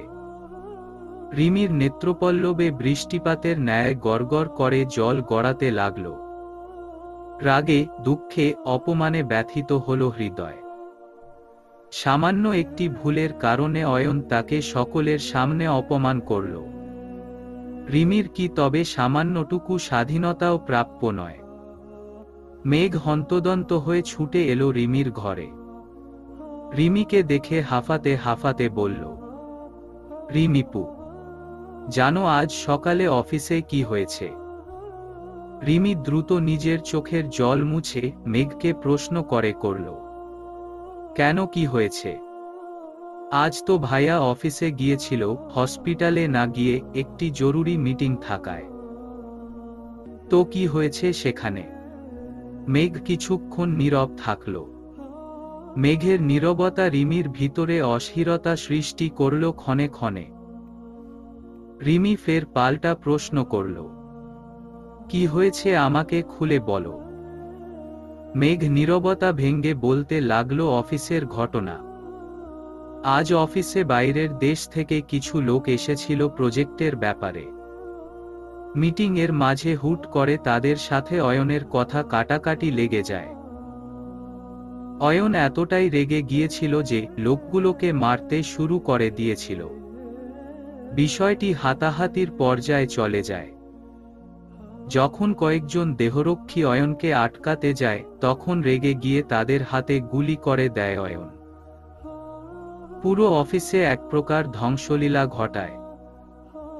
আশরাফ চৌধুরী কোনোরকম ব্যাপারটাকে ধামাচাপা দিয়ে দেয়, যদিও অনেকেই আহত হয়ে হসপিটালে ভর্তি করানো হয়। সবকিছু শুনে রিমি স্তব্ধ হয়ে বসে থাকে। সে ভাবতে পারছে না অয়নের হুট করে কি হলো। অয়ন তো প্রায় স্বাভাবিক হয়ে উঠছিল, তবে আজকে কি এমন হলো যার কারণে এতটা পরিবর্তন? অয়ন তার বারে বসে একের পর এক ওয়াইনের বোতল শেষ করে দিচ্ছে। মাথাটা ধরে যাচ্ছে তার। সকাল থেকেই প্রচণ্ড মাথা ব্যথা হচ্ছে তার। যার ফলে আজ সে এক প্রকার হিতাহিতশূন্য হয়ে পড়েছে। হুট করে রিমির কপালে সেই দাগের কথা মাথায় চলে আসতেই কাঁচের বোতলে সজোরে বাড়ি মারে। আজ তার কি হয়েছে সে নিজেও বুঝতে পারছে না, সে নিজের অজান্তেই তার রিমিপরিকে আঘাত করে ফেলেছে। ভাবতেই বুকের ভিতরটা ছারখার হয়ে যাচ্ছে অয়নের, কিন্তু সে বা কি করবে? রিমি কি জানে না অয়নের চিন্তা হতে পারে তার জন্যে? অফিসে ঝামেলার মাঝে যখন অয়ন তার সার্ভেন্টদের মাধ্যমে জানতে পেল রিমি তাকে না জানিয়েই বেরিয়েছে, তখন মাথা বিগড়ে গিয়েছিল অয়নের। শপিং মল থেকে এক প্রকার টেনে হিচড়ে নিয়ে এসেছিল রিমিকে। অয়ন ওষুধটা দ্রুত বের করে খেয়ে নেয়, তবুও যেন মাথা ব্যথা কমছে না তার। অয়ন চুল খামচে বসে থাকে। গভীর রাতে রিমি ঘুমন্ত অবস্থায় অনুভব করে কেউ তার দিকে অপলক দৃষ্টিতে তাকিয়ে আছে। পুরুষের হাতের শীতল স্পর্শে ধরফরিয়ে উঠে বসে রিমি। অয়নকে নিজ কক্ষে উপস্থিত দেখে প্রশ্ন করে, আপনি এত রাতে এখানে কেন? অয়ন উত্তর দেয় না।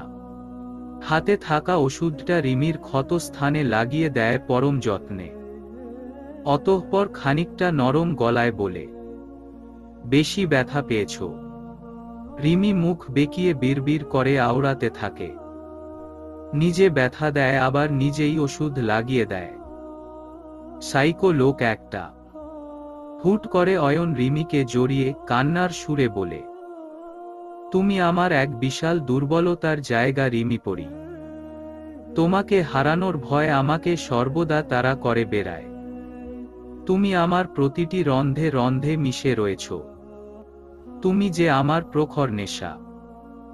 রিমির অয়নের ভালোবাসা মিশ্রিত কথার বিপরীতে কিছু বলে না, শুধু অয়নের বুকে লেপ্টে থাকে। রিমি শুধু বুঝতে পারছে না হঠাৎ অয়নের আচরণ আগের মতো হয়ে যাচ্ছে কেন। নিশ্চয়ই এর পিছনে কোন কারণ আছে। আমান ব্যাগ গুছাচ্ছিল, 2 দিন পর তার ফ্লাইট, তাই এখনই সব গুছিয়ে রাখতে হচ্ছে। আমানের দরজায় কেউ নাড়লে আমান তার কাজ রেখে দরজা খুলে দেখে পায়েল। তোমার ভালোবাসার মানুষটির কয়েকদিন পর বিয়ে অন্য কারো সাথে, আর তুমি দেশ ছেড়ে পালিয়ে যাচ্ছ। এইটা তো ঠিক নয় আমান। উক্ত কথাটি বলেই এক প্রকার ঠেলে আমানের ঘরে ঢুকল পায়েল। পায়েলের কথা শুনে আমানের মনটা তিক্ততায় ভরে উঠল। পায়েলের কথাটি যেন কাটা গায়ে নুনের ছিটের মতো ঠেকল আমানের কাছে। আমান ভ্রু কুঁচকে তিক্ততার সহিত পায়েলকে প্রশ্ন করল, আপনি হঠাৎ আমার বাড়িতে এইসব কথা বলছেন কেন? আপনাকে তো অয়ন চৌধুরী খুঁজে বেড়াচ্ছে। তা তো আপনাকেও খুঁজে বেড়াচ্ছে, তাই তো ভয়ে লেজ গুটিয়ে পালাচ্ছেন আপনি। আমান পায়েলের কথা ক্ষিপ্ত হয়ে পায়েলের কাছে গিয়ে বলল, অয়ন চৌধুরীর ভয় নয়, রিমিপরিকে যেন কখনো ফেস করতে না হয় সেজন্য চলে যাচ্ছি। রিমিপরি এখন অন্য কারো স্ত্রী, অন্য কাউকে ভালোবাসে। আমি দেশে ফিরেই এসেছিলাম রিমিপরির জন্যে, এখন যখন রিমিপরি অন্য কারো সাথে সুখে আছে তখন আমি কেন শুধু শুধু দেশে পড়ে থাকব? পায়েল পাশে থাকা চেয়ারে আরাম সহকারে বসে। আমান তা দেখে বলে, আপনাকে আমি বসতে বলিনি।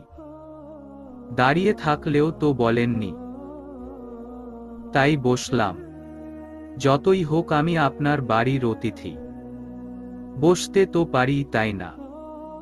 আমানও পাশে থাকা চেয়ারে বসে তাচ্ছিল্যতার সুরে শুধায়, আমান শিকদার যে কেউ হতে পারে না। অন্তত আপনার মতো মানুষ তো নয়। আমানের ঠান্ডা মাথায় বলা অপমানে রাগ হলেও দমে যায় পায়েল। এখন তাকে মাথা ঠান্ডা করতে হবে। উত্তেজিত হয়ে গেলে চলবে না। পায়েল কিছুটা কুটিল হেসে ফের প্রশ্ন ছুড়ে আমানের উদ্দেশ্যে, ভালোবাসার মানুষটি অন্য কারো সাথে দেখতে কষ্ট হয় না? ইচ্ছে করে না তাকে নিজের করে পেতে? আপনি চাইলে কিন্তু আমি আপনার সাহায্য করতে পারি। পায়েলকে সম্পূর্ণ কথা বলার সুযোগ না দিয়ে আমান অত্যন্ত ঠান্ডা গলায় জবাব দেয়, আমি জানি আপনি এখানে কেন এসেছেন। আপনি চাইছেন আমাকে ব্যবহার করে রিমি পাখি এবং অয়ন চৌধুরীর বিয়েতে বাধা সৃষ্টি করবেন। But for your kind information, আপনার এই জঘন্যতম ইচ্ছেটি কখনোই পূরণ হবে না। আমানের কথা শুনে পায়েল দমে যায়। আমান তার পাশে থাকা টেবিল থেকে পানির গ্লাসটি নিয়ে তা পান করতে করতে বলে, ভালোবাসার একটি অন্যতম সূত্র হল, ভালোবাসার মানুষটির সুখের মাঝেই নিজের প্রকৃত সুখ খুঁজে পেতে হয়। রিমিপরি ভালো আছি, তাই রিমিপরির সুখে আমিও সুখী। কথাটি বলেই পরক্ষণেই মুখশ্রী শক্ত করে পায়েলের দিকে 3 দৃষ্টি নিক্ষেপ করে বলে, যদিও এইসব কথা আপনার মতো লেইম মেয়ের মাথায় ঢুকবে না। আপনি এখন আসতে পারেন। আমানের কথা শুনে পায়েল রেগে উঠে দাঁড়িয়ে যায়। আমান যে ঠান্ডা মাথায় বেশ ভালোভাবেই অপমান করেছে তা বুঝতে পায়েলের তেমন কোন সমস্যা হয় না। পায়েল রাগে অপমানে গটগট করে বেরিয়ে যায়। আমান দীর্ঘশ্বাস ফেলে পুনরায় নিজের কাজে ব্যস্ত হয়ে পড়ে। রিমি চায়ের কাপ হাতে নিয়ে বারান্দায় বসে আছে। মেঘ জমেছে আকাশে, ক্ষণিকের মেঘ। কিছুক্ষণের মাঝে বিশাল আকাশের মেঘগুলো অভিমান করে কোথায় যেন হারিয়ে গেল। সূর্যি মামার দেখা মেলল। কড়া রোদে চারিপাশটা আলোকিত হয়ে উঠেছে মুহূর্তেই। রিমি চায়ের কাপে ঠোঁট দেয়। তৎক্ষণাৎ রিমির ফোন বেজে উঠে। রিমি হাত বাড়িয়ে ফোনটা হাতে নিয়ে রিসিভ করে। ফোনের অপাশ থেকে নিজের মায়ের কণ্ঠ শুনে খুশিতে আবেগপ্রবণ হয়ে প্রশ্ন করে, মা, তুমি আমায় ফোন করেছ? কি খবর তোমার মা? আর মামা, আমার বোনেরা কেমন আছে? তুমি তো এখন নিজের সংসার নিয়ে ব্যস্ত। আমাদের খবর জেনে কি করবে তুমি? নিজের মায়ের অভিমান বুঝতে ক্ষীণ সময়টুকুও নিল না রিমি। কয়েকটা দিন সে বেশ ব্যস্ত থাকা বিধায় নিজের মাকে ফোনটুকু দিয়ে খবর দেওয়ার সময়টুকুও পায়নি। তাই তো মায়ের এত অভিমান। রিমি অত্যন্ত শান্ত হয়েই বলে, বুঝেছি তোমার ঢের অভিমান হয়েছে। মেয়ের কথায় অধরের কোণে তাচ্ছিল্যের হাসির ফুটিয়ে রিমির মা বললেন, না না, আমার আবার কিসের অভিমান? বিয়ের পর মেয়েরা পর হয়ে যায়, এইটাই তো নিয়ম, তাই না মা? আসলে রিমির কথার মাঝে রিমিকে থামিয়ে রিমির মা রিমিকে প্রশ্ন করলেন, থাক, আমি আর কোনোরকম এক্সকিউজ শুনতে ইচ্ছুক নই। তা শুনলাম তোমার নাকি ঘটা করে আবারও বিয়ে হচ্ছে। কিছুই তো বললে না। মানুষের মুখে আমাকে শুনতে হয় আমার মেয়ের বিয়ের কথা। রিমি তার মায়ের কথার বিপরীতে কিচ্ছুটি বলল না, চুপটি করে রইল। সে জানে সিলেটে অয়ন তার পরিবারের সাথে যা করেছে তারপর থেকে রিমির মায়ের এক ক্ষোভ রয়েছে অয়নের প্রতি। তাই তো বিয়ের কথাটি এখনই বলেনি রিমি তার মাকে। রিমির মা কিছুক্ষণ চুপ করে ফের বললেন, অয়ন চৌধুরী আমাদের যা করেছে তা নিশ্চয় তুই ভুলে যাসনি। দেখ, অয়ন কিন্তু স্বাভাবিক না। এমন অস্বাভাবিক মানুষের সাথে তুই কিভাবে থাকবি? আরেকবার ভেবে দেখ মা, জীবন কিন্তু একটাই। পারলে ওকে ডিভোর্স দিয়ে দে। রিমি তার মায়ের কথায় অবাক না হয়ে পারল না। সে জানে অয়ন স্বাভাবিক নয়, কিন্তু সে তো অয়নকে ভালোবাসে। তবে কিভাবে তার কথাটি বলল? রিমি তার মায়ের কথার বিপরীতে কিছু বলতে যাবে, তখনই পিছনে ভেঙে যাওয়ার কোন শব্দ শুনে পিছনে ঘুরে দেখে অয়ন রাগান্বিত দৃষ্টিতে তাকিয়ে আছে। পাশেই পড়ে আছে ভাঙ্গা টপটা। রিমি দ্রুত ফোনটা কেটে দেয়। ফোনটা স্পিকারে ছিল বিধায় অয়ন সব শুনে ফেলেছে। অয়ন রিমির কাছে দ্রুত এসে রিমির কাঁধ চেপে হুঙ্কার ছেড়ে বলে, কি বলল তোমার মা? আবারও ডিভোর্সের কথা কেন বলল? উনার সাহস কি করে হয় এই কথাটি বলার? রিমি জানে অয়ন বেজায় চটে আছে। অয়নকে শান্ত করতে হবে কোনোভাবে, না হলে কোন অনিষ্ট করে ফেলবে। রিমি অয়নকে শক্ত করে জড়িয়ে বলে, আপনি দয়া করে রাগ করবেন না। আমাকে আপনার থেকে কেউ আলাদা করতে পারবে না। আমি তো আপনাকে ভালোবাসি, কোথাও ছেড়ে যাব না। কেউ আমাকে আপনার থেকে কেড়ে নিতে পারবে না ডক্টর এয়ারশি।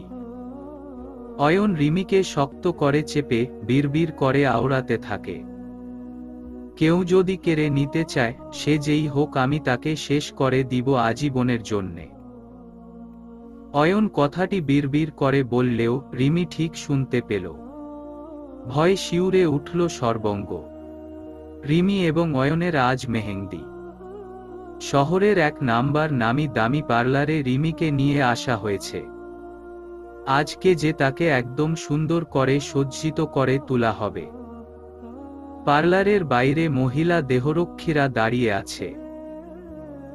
রিমিকে বিভিন্ন লেহেঙ্গা দেখাচ্ছে স্টাফরা। পায়েল দূর থেকে রিমিকে দেখে যাচ্ছে। সেদিন হসপিটালে লোকগুলোকে পাঠিয়ে রিমিকে মেরে ফেলতে পারেনি, তবে আজ তা করবেই। রিমিকে সাজানো হচ্ছিল, তখনই হুট করে লোডশেডিং হয়।